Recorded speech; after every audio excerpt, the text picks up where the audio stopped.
Greetings to all. It's a great joy today to be discussing a topic which relates to health. Health in its full meaning, health as wholeness, as fullness of life, as fulfillment. Really, whatever one feels is the best that one can be. And that aim, which seems like an ideal aim, is something that is taken into consideration and addressed and promoted and actually achieved through a system of health that we call Ayurveda. That term Ayurveda comes from thousands of years old tradition of Veda. For those who have been with us on a previous discussion, we have discussed Veda. Veda is a term that means knowledge. It comes from the ancient Sanskrit. It's knowledge, to know. It's total knowledge of life. And if you recall, yoga is one of those aspects that are part of Veda. Other aspects include music, include chanting, include meditation, various aspects to develop the full potential of the individual and society, and to even give a scientific approach to health and wholeness, which is available in the science called Ayurveda. Ayurveda, so Ayush is life, is a span of life, and that's the knowledge about life and living. So the system of health that is promoted or taught or practiced by Vedic knowledge is called Ayurveda. It's called the science and knowledge about life. In modern science, in modern medicine, we look at individual physiology as being made out of different organs and organ systems. And our modern scientists and doctors specialize in these different functions of the body. They specialize in the heart, so it's a cardiologist. They specialize in the kidneys, it's a nephrologist. They specialize in the functioning of the nervous system, a neurologist.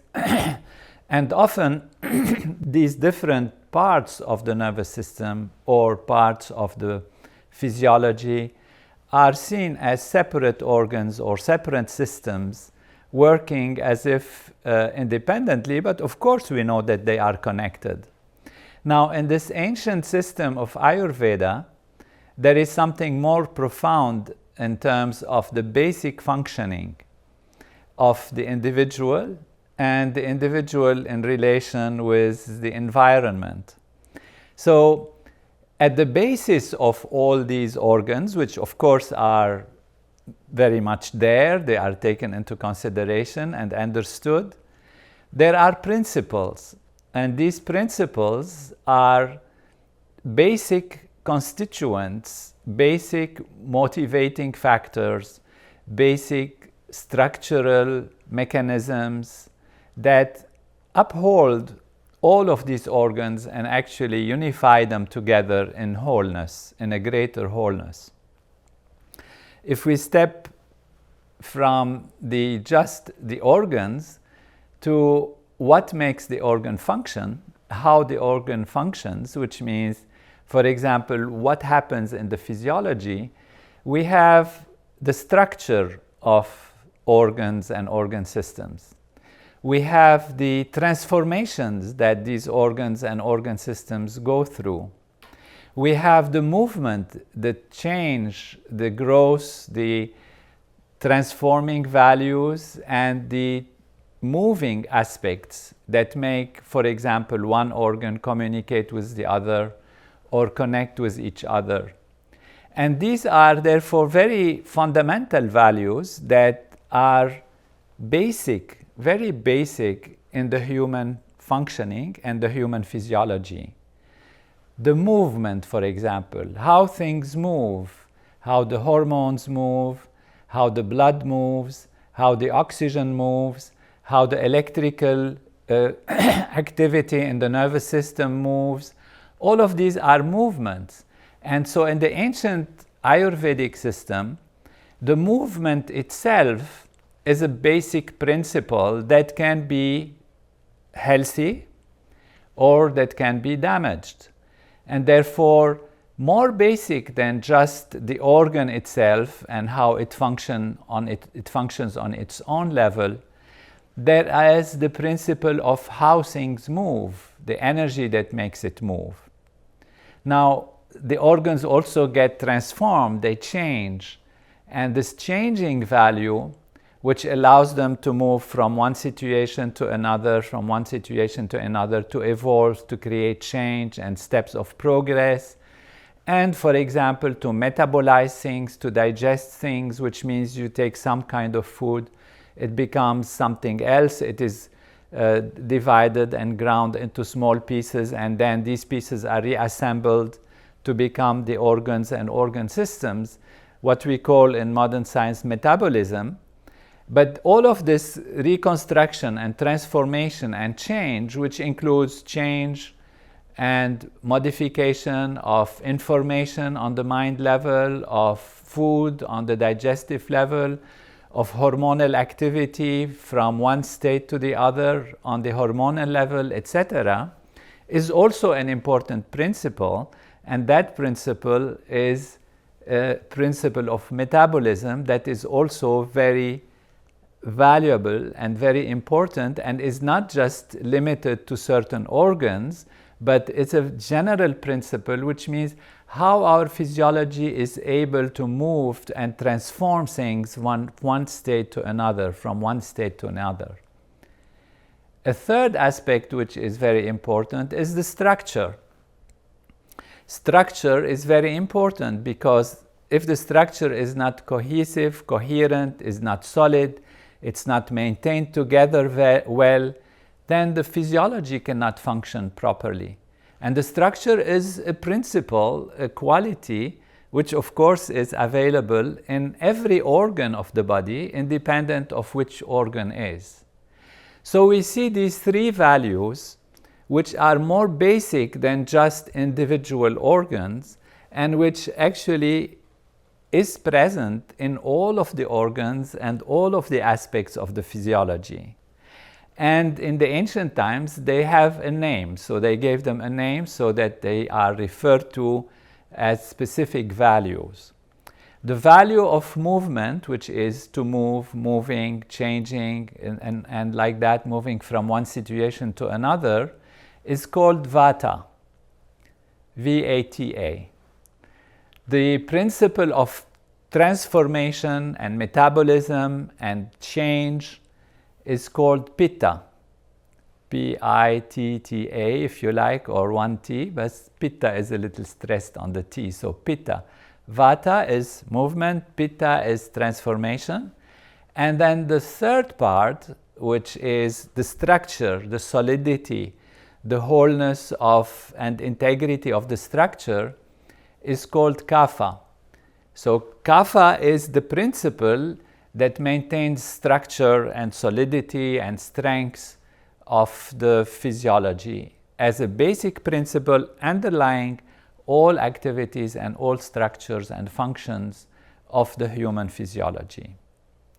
Now, as we go deeper than that, we find that there are elements that constitute Vata, Pitta, and Kapha. So Vata for movement, Pitta for metabolism and change, and Kapha is for structure and solidity and cohesion of the system. These are basic elements, more even basic than Vata, Pitta, Kapha in a sense, because they are the constituents, or they have an importance on the Vata, Pitta, Kapha levels. And these are the aspect of space and the aspect of gaseous nature, things that move. And therefore, in the Vedic tradition, in the Ayurveda, there are what is called the prakritis, which is aspects of nature that are the basic constituents of the reality of Vata, Pitta, Kapha, and then all the organs and organ systems. These are usually have been discussed in different, of course, traditions and different scientific investigations as being the general kind of constituents of life. There is space, there is the gaseous situation, which is the ability to be everywhere, to move everywhere. The gas expands everywhere. There is the fire element, which is the element of change and burning, which means taking something, transforming into something else. There is water, which is fluidity, an element of fluidity, of being able to move across things and be fluid, be able to spread around. And there is the element of earth. Earth means solidity and strength. So for Vata, the two principal elements are space and the gaseous element. We can call it air, space and air. For Pitta, which is the transforming value, it's obviously fire. That's the fire of metabolism and fire of transformation, the power of transformation, but also water, which is the fluidity, the ability to be fluid, which means to move in a way that it transforms and is able, it has a kind of a fluid ability, if you like, as compared to earth element, which is solid structure and solidity. So Pitta has these two values. It has the value of fire and water, or fluidity, and then Kapha is more on the solid structure, and it combines the fluid value now with the structural value, which is considered as solidity. And in solidity we can say earth. Earth is just a term to define solidity of things. So we have these principles and these values that we are starting to discover. And why are they important? It's because they have an effect on everything that relates to the functioning of the physiology. Now, underlying these is a more subtle values of the reality, which takes us to our intellect, our mind, our ego, which are part of what is called Prakriti. And ultimately, upholding all of this and creating all of this, allowing all of this to manifest, is actually in Ayurveda considered to be the most fundamental aspect of the building blocks of creation, and that is consciousness. In modern Ayurveda, there has been a little bit sometimes of neglect of this important aspect, the aspect of consciousness, because we are all busy about foods, about the diet, about exercise, about this, and we forget that the basic, most important element is consciousness. Now, Ayurveda has been brought to the West in the widest possible way and popularized by Maharishi Mahesh Yogi, who brought this system of health in its true fullness and completeness by studying and analyzing and bringing the highest level of experience and knowledge and professional understanding and expertise of the top Ayurvedic doctors that come from the Vedic tradition, that are mostly in the East now, in India, in Nepal, and in other countries also. And Maharishi has made it a complete science. That's why we like to call it Maharishi Ayurveda, most importantly to remind of the importance of all the steps that build up the whole physiology from its source, from its basis, which is consciousness, which is the value of consciousness. So this is one aspect in general. Of course, Ayurveda is a big science and it has many, many details, and it's really, of course, impossible to go into all of these details. You can find, of course, a lot on the internet. There are conferences that are being held. In Nepal, there is a great conference on Ayurveda that's going to be held. But what we want to discuss is some very important principles so that you can understand the basics of Ayurveda, and then the rest are details that one can add to one's own personal situation and one's personal condition. Now, beyond the fact that it's taking us from these most basic principles of health and wholeness, in Ayurveda and in Veda in general, the human body is not just considered as one entity, as being, not just the different organs and organ systems, and then this makes one individual, but the individual is part of nature, part of a wholeness, which means we are made out of ingredients, we are made out of processes, we are made out of laws that actually are the laws that create our universe, that create our planet Earth, that is in relation with the sun, in relation with the moon, in relation with the planets, in relation with the cycles of the earth, day and night and seasons, and in relation with also our own building blocks, which are ultimately coming from the earth. And as we use food, for example, food has different ingredients, and since we come from all this, we have been molded from these actual ingredients originally.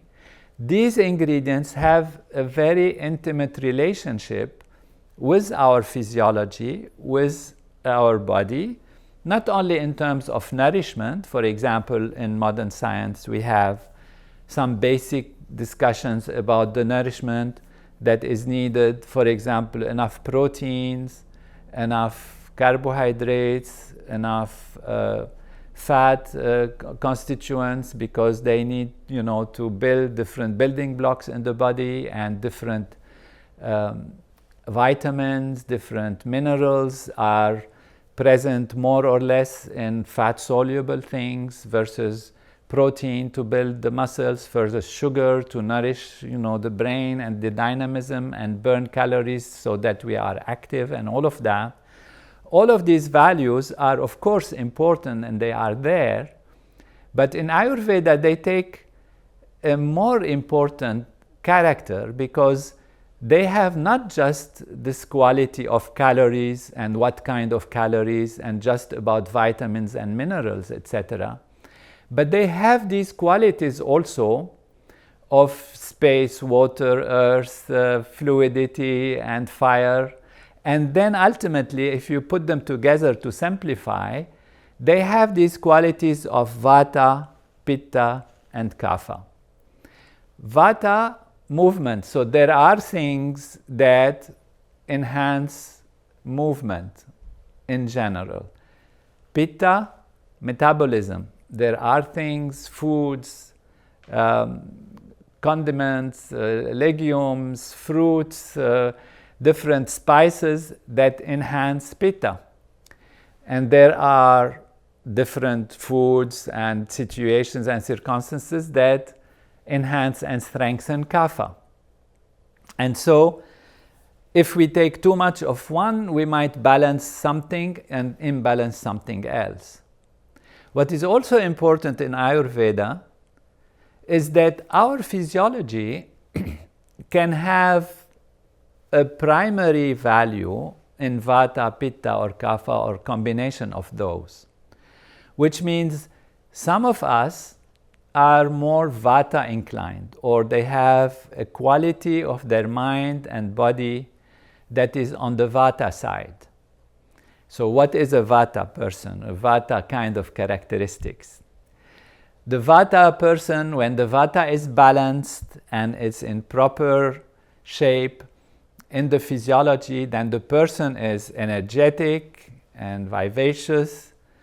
They usually learns very easily, quickly memorizes things, but then can also forget them quickly. It's again movement. Things move very fast. They have a clear and alert mind, very sharp, fast moving. And for example, they'll fall asleep very easily at bedtime, but sometimes they could wake up also and feel agitated if they are not balanced. The digestion usually of those who have a balanced Vata is quite balanced, and the elimination is happening because that is also movement in the digestive system. Elimination is good. And the blood circulation is balanced, and even the body temperature is balanced, and there is good circulation. So that is Vata person. If you feel that you are like that, feeling you are the kind who moves fast, who is energetic, who remembers things fast, whose mind works very fast, who makes many friends, but not necessarily very deep friendship, then you might have a preponderance or a priority of Vata quality in your physiology. Now, if there is too much Vata, which means too much movement, and this can be due to exposure to different factors that increase Vata, we can talk about some of them. Then if the Vata becomes out of balance, the person gets tired and fatigued very quickly because there is too much use on the physiology, too much movement. And there is then, for example, lack of focus, there is forgetfulness. Again, movement, one forgets things. And one can be spaced out, again, space, the element of space, or the mind gets scattered and one doesn't feel like in the air, not really able to focus or to concentrate. And then if it's out of balance, you can have difficulty to fall asleep. And because Vata is of these dry elements, which means air and space, it can be drying. It can lead to skin dryness. It can lead to constipation. Then one can feel occasionally cold physically. If there is these tendencies, then that means Vata is out of balance. It's too much in the physiology. Circulation can be imbalanced and poor. The hands can be cold and the feet like that. And in terms of mental experience, it is usually along the lines of feeling of anxiety or worry, constantly worried, constantly anxious. So that means there is too much Vata. So this is the Vata kind of balanced situation versus Vata that is out of balance. Now, if we take Pitta, a person who has good, strong, balanced Pitta, if you feel like you are like that, this is the kind of fire, the fire is strong, and this fire is the fire of the mind and the fire of the body. So the fire of the mind, there is perfectionism, they require everything to be perfect, strong intellect. And in the body, there is a sharp kind of feelings of you can eat anything and digest it because you have strong digestion. And Pitta creates a glowing skin and radiance of the physiology. And then usually sleep is solid and one sleeps through the night. The Pitta is organizing itself well. And this Pitta can also give inner peace and happiness. So these are some of the signs of Pitta personality when it is in balance. So if you feel you are, red-headed, sharp-minded, strong intellect, but in a balanced way, in a clear way, then you are more on the Pitta kind of side of the physiology. Now, Pitta also can go out of balance, and then this sharpness can become a fiery personality, a controlling personality, want to work too much, and there is a workaholic tendencies, and one can get overheated, and there is then excess, acid in the stomach, so there is maybe potential for ulcers. And if there is a skin, then the skin you get skin rashes, you can acne, and you can have, of course, also interruption in sleep. And bowels usually can be very loose and loose bowel movements. This tendency is when Pitta is too much. So this is about Pitta. Now, what about Kapha? If Kapha is balanced, as we know, it is structure, solidity. So it's the kind of person who is stable, that has a stable temperament, and good long-term memory. A Kapha person will make not too many friends, but solid friends. They'll remember, they'll stay friends. They are somebody you can depend on. They are solid, they are sweet, they are moving slowly, they are robust physiology, and they have a lot of strength and stamina. Usually they are also very affectionate, very compassionate, very caring, and they can also, of course, have very sound sleep. Now, if Kapha got out of balance, then again, you can imagine the things that are positive can now accumulate in a way that is not positive, which means one can gain a lot of weight because it's all about structure, about heaviness. Remember, it's water and earth, which is the solid, strong, heavy aspects of the physiology and the functioning of nature. So therefore, if there is too much Kapha, one can gain weight easily, digestion becomes sluggish, and you can have allergies because, again, of these secretions, heavy things, the clogging of the system, of the respiratory tract. On the level of the mind, this soft, sweet slowness can become a little bit more of lethargy, and on the mind level, it's more of a feeling of sadness, tendency towards feeling sad or depressed, and then sometimes difficulty to wake up, and the desire to eat a lot becomes there if Kapha is out of balance. So these are just principles. Now, we go to something, how do we do that? What do we do? One can know, of course, there are tests and systems to analyze one's own physiology and how it is functioning.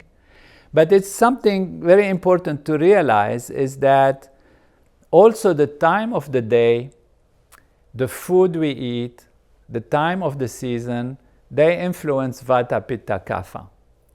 And the day, for example, is divided into 6 sections, or 3 repeating itself in the day and then in the night.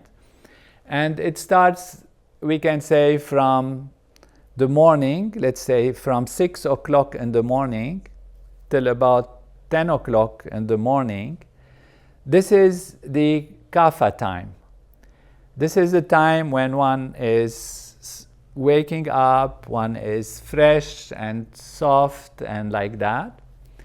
And in nature, it is also the Kapha time. Then from 10 to 2 in the afternoon, this is when the sun is highest in the sky. That is the Pitta time. And from the afternoon, 2 o'clock till 6 o'clock is the Vata time. And the cycles repeat. And from 6 to 10 in the night, in the evening, is Kapha. From 10 to 2 is Pitta. And from 2 till 6 o'clock in the morning is the Vata time. Now, we usually say it's good to have good enough number hours of sleep, 7 hours, 8 hours, 9 hours, whatever one is used to or likes to sleep.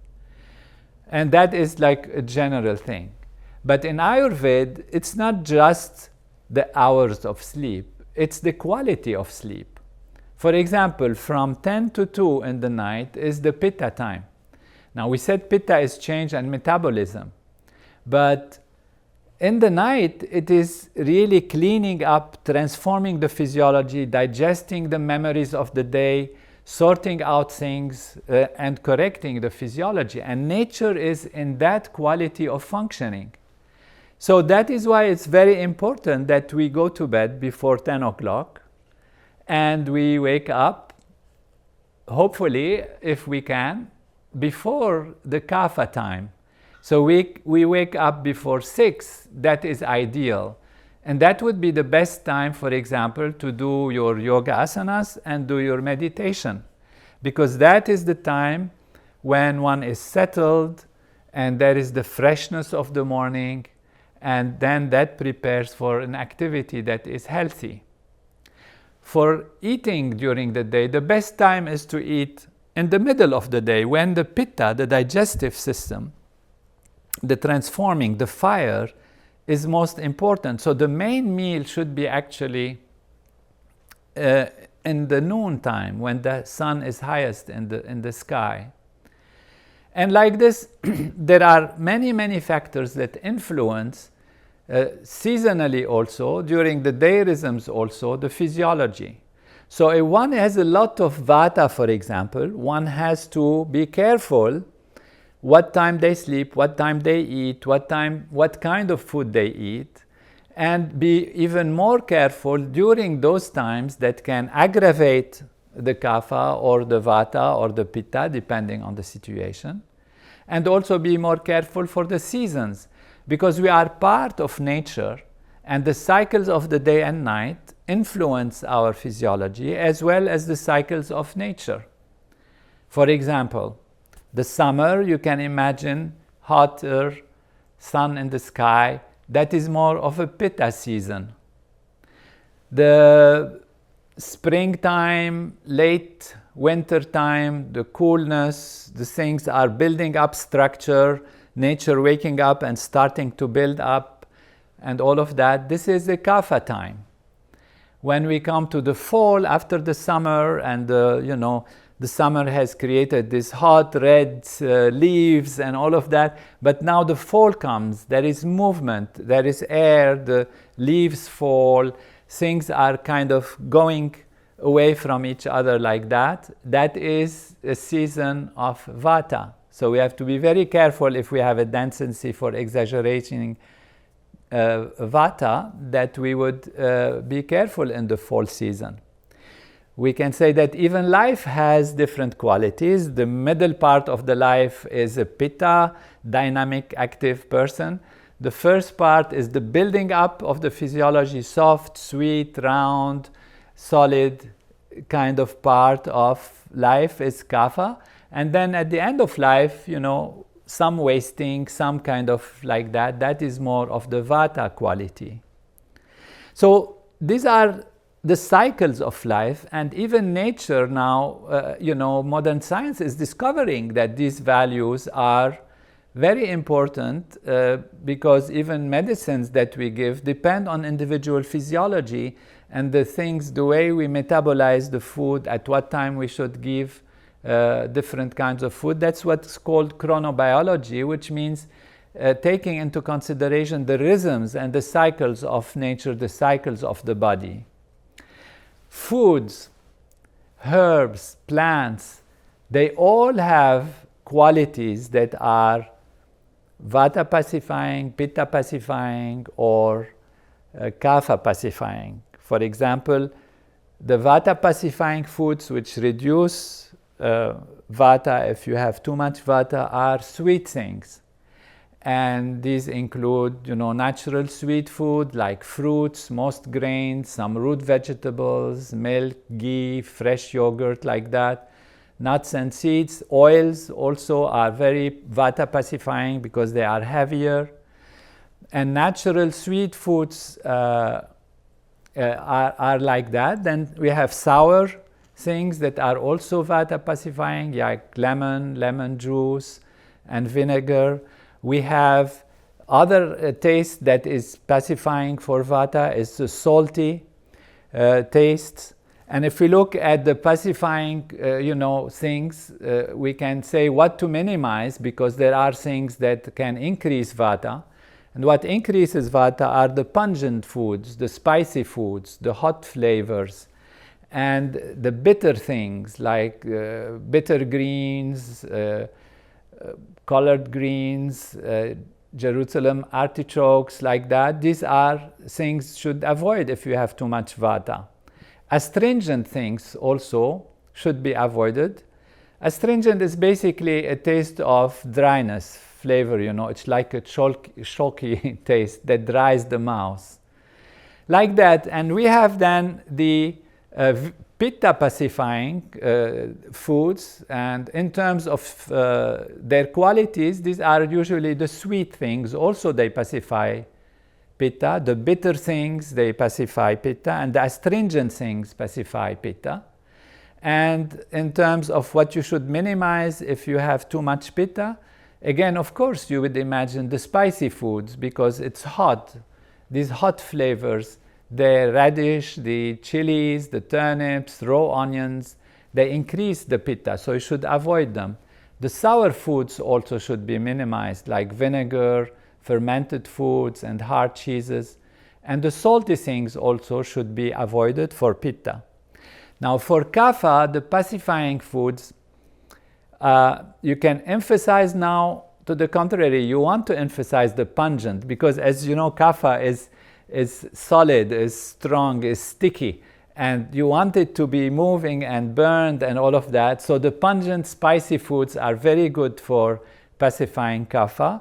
And the bitter tastes also are very good, as well as the astringent taste. They are very good to pacify kapha. On the other hand, you should avoid and minimize sweet things, heavy things, cold things, because these are aggravating to the heaviness of kapha, and sour things, for example, also, as well as salty things. So this gives us a general idea about the relationship between the individual physiology, the cycles of the day, the cycles of life, and the cycles of nature, and what we eat, and the diseases that we have. So we can get diseases that are mostly pitta, they will be pacified by pitta food that pacifies pitta. So ulcers, red spots on the skin, acne, like that, will pacify pitta. So this is a general just idea of the things to do. For example, exercise. Too much exercise at the wrong time for a vata would be too aggravating. Some exercise at the wrong time, which means during even the kapha periods of the day or the year, and more of it for those who have kapha tendency, will be very important and very, very pacifying. Pitta should have moderate activity in that sense. So you have something from the mind, something from the body. For example, in the evening, it's better not to eat very heavy food. It's also, particularly for pitta, not to watch movies that are aggressive or that are having anger in them, because in the night, this is what will be digested. So it is good in the night to have soft evening, to have nice conversations with family, think of good things, exchange beautiful thoughts. If you have problems, avoid to deal with them before you go to bed. And all of this is really a holistic perspective. Mind, body, environment, and food is one holistic reality, and we are part of that. We are part of that. In modern approach, fine, we have dissected things in order to understand how they work, but we have forgotten the wholeness. We are now specialized in little organs here and there, and we forget the whole physiology. Okay, we think of the whole physiology, we forgot it. It's part of days and nights that have cycles, part of nature, part of the seasons, parts of the cycles of life. And ultimately, the solution that is most profound is on the level of the source of all of that. What is the source of all change, the source of all transformation? The source of all physical, material reality is consciousness, pure being, pure consciousness. Coming back to the self, which is the source of physiology, the source of nature itself. This is the unified field, as we discussed in previous live streams and discussions. If you enliven the source of that, then the mind gets settled, the mind gets clearer, and the body gets reorganized, removes its stresses, and then one can naturally start thinking and acting in the right direction, and one's own mind and body guide us in the right direction. I want to finish with a short experiment that was done in, when I was studying at Massachusetts Institute of Technology. There were a study about how animals eat and balance their diets. So food was taken, and some jars had some protein, some jars has some fat, some jar has some sugar, like that, different kind of things. But to the tricks and means of modern science, they were mixed up in such a way that the little rats, it was on rats, wouldn't know in any way, neither flavor-wise, nor taste, nor smell, nor color, nor anything, the difference between the jars. And so we put all these jars in the laboratory and let the little rats eat to see how they eat. First, so they eat right and left randomly. But after a while, you know, so one jar has only protein, but it tastes the same and looks the same as the one that has fat or the one that has sugar, etc. There is a way to do that. After a while, we found that these little rats, they actually ate a very balanced diet. And they just pick up this, and they don't want any more from this. They pick up that, then they pick up this, and they pick up that. And after a while, they have a very balanced diet. What does it tell us? It tells us that nature has organized in its internal system the ability to pick up the right thing at the right time in a proper balance so that there is a balanced diet. As humans, we are exposed to all kinds of advertising, media, this bombarding us, consumer society, and we have a little bit also lost the sense of being in touch with ourselves. With practice of transcendental meditation, we are seeing that people who do it regularly, they are more in touch with themselves. They know what's happening in their physiology. And the principle is go back to the self, go back to the balance which is within, and then one will have the right desires, the right intuition, and make the right choices. Of course, knowledge is very important, and we are intellectually thirsty species. We want to understand and we want to know things, and this is absolutely fine and, of course, beautiful and necessary. But if we are losing touch with ourselves, then the whole system is going to be more difficult to adapt and understand and you know, even be able to follow, because one will want to do this and not this and this and not that, and because one is not in touch with what one really needs.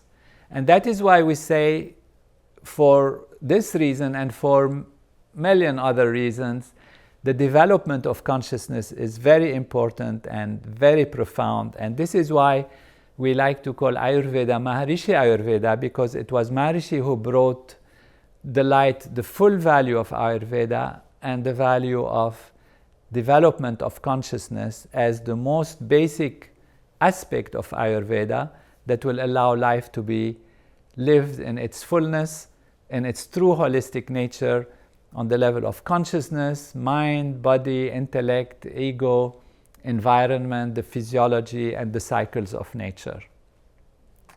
So that is the different points. They are brief introduction to a vast knowledge of Ayurveda. And there are conferences that are being held.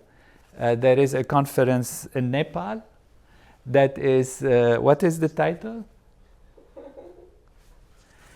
That is going to happen. If you like to attend it or follow it, we will have. But anyway, you can go on the internet.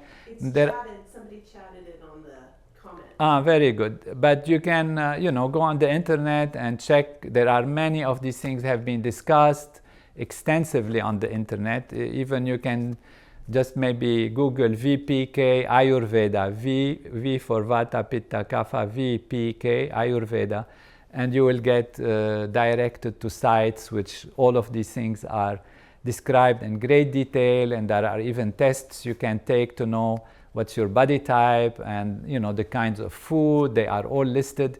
I just wanted to share with you the basic principles. So when you understand the basic principles, it's easier to realize why and this, why and that, rather than just learn these things by heart, you know, like, okay, if you eat a spice, it's not good for Pitta. If you eat that other spice, it's good for that.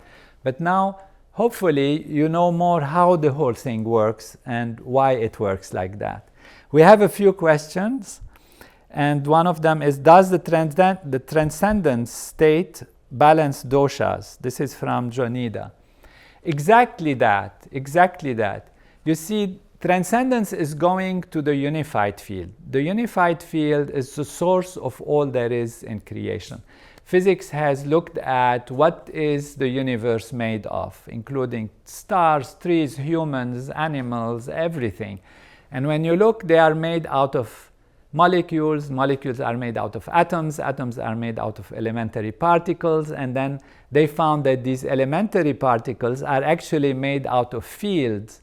And the laws that manage these fields and these particles are more and more unified as you go deeper in nature. And now the science is having a unified field, one field of natural law that becomes all the forces, all the laws, and all the particles that ultimately come together to form the atoms, the molecules, the human being, the planets, and the stars. If you go to that field, you are going to the source of all there is in the universe. And so the doshas are balanced by transcending. Transcending means going back to the self, which is the place where the template of all these values is, where the blueprint is all of there. One of the things Maharishi made me do is to research the structure of Veda, which is consciousness, the structure of consciousness, and the structure of physiology. And it was amazingly beautiful to see how our physiology is made out of the structures and dynamics of consciousness. So when consciousness is aligned with its true inner being, true self, its wholeness, the body follows. Mind and body are intimately related. There is no thought that you have that doesn't have some chemical change in your nervous system. Everything is a continuous reality of consciousness manifesting itself as mind, intellect, body, and actually the whole universe. So if you go to the source, everything else gets organized. In fact, there is a saying in the Veda which says, know that by knowing which everything is known. Be that by being which you are everything. And therefore, if we are that, we can balance the doshas from that level of transcendence. Are there easy things a busy student can do? I have no time. Well, what you have is the ability to improve time, to gain time. So when we don't have time, we have to buy time. How do we buy time? How do we buy time? It's by making time effective, by making time efficient. One can spend 2 hours, let's say, studying something and be able to assimilate and remember and concentrate on, a number of things. If one is actually able to have clear mind, focused attention, one can naturally do sometimes in half an hour what another person whose mind is floating around and busy and worried and like that can take 3 hours to do. So time is very relative. I had the same problem when I was in medical school, where you have pre-medical school, you have competition, and people are selected, students are selected, they have to work hard, there is not a minute to waste, you have to take care of things. And how can one do transcendental meditation with all this demand on your time? And I thought I should try it to see what happens.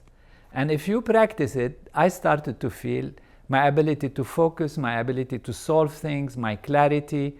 And that is how I managed to get time, that otherwise, in a relative term, would have been not available to me, which means for the shorter period of time, I was able to achieve much more. And I'm not just, the only example. This is an anecdote, of course, but we can see through scientific studies how people's ability to focus, ability to achieve is greater. So this is what you can do. You can transcend, you can learn transcendental meditation, and you will see how, you are able to manage life rather than life kicking one around right and left because of situations and circumstances, because of fatigue and all of that. We always say if you want to be dynamic, you have to have yourself established in the source of dynamism. It's like a tree that has to grow out and be full, and if the tree says, I have no time to send my roots down because I'm building up and so the roots is not my concern, then the tree doesn't grow stronger. So by anchoring oneself in the self, by being strong within and clear within, then one can achieve maximum in the outside. It's a very good question though. And in terms of Ayurveda, you can learn few things and, pay attention to certain rhythms of life, certain foods one eats, and that's quite simple. Is there a food to make your body warmer? Yes, usually warm food. It sounds like an obvious thing, but that is one thing that aggravates, for example, Vata. What aggravates Vata is people who eat dry, cold foods and they don't have strength in them. So the foods that are warmer in their content, like a little more spicy or a little more warmed up, not hot, very hot necessarily, but try to eat warm food, warm vegetables. Don't eat too much things that are very dry and cold. Now, this reminds me that, of course, this is a general introduction. You might have some issue or health problem that it would require that you see your physician, be taken care of properly, have a proper diagnosis. But these are just general principles and not intended to guide you just like that without knowing you, without having a direct knowledge of the situation that we have. Some things you can learn about yourself and study it. There is something called the pulse diagnosis, for example. We take these three fingers, the index, middle, and ring finger, and we put them on the side where there is the thumb. And the first one is Vata, Pitta, Kapha. You can practice that just to have a habit of seeing whether you can feel these different values.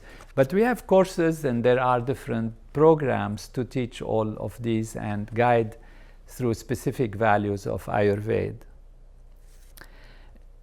International Ayurveda Congress, Nepal, is in October. I thought it was a question, but it turns out to be to announce to you that there is an International Ayurveda Congress in October, so 1 year from now about, in Nepal, and everyone is invited. Have a healthy, happy, balanced, integrated life and full of joy and radiate fullness everywhere. Thank you for joining.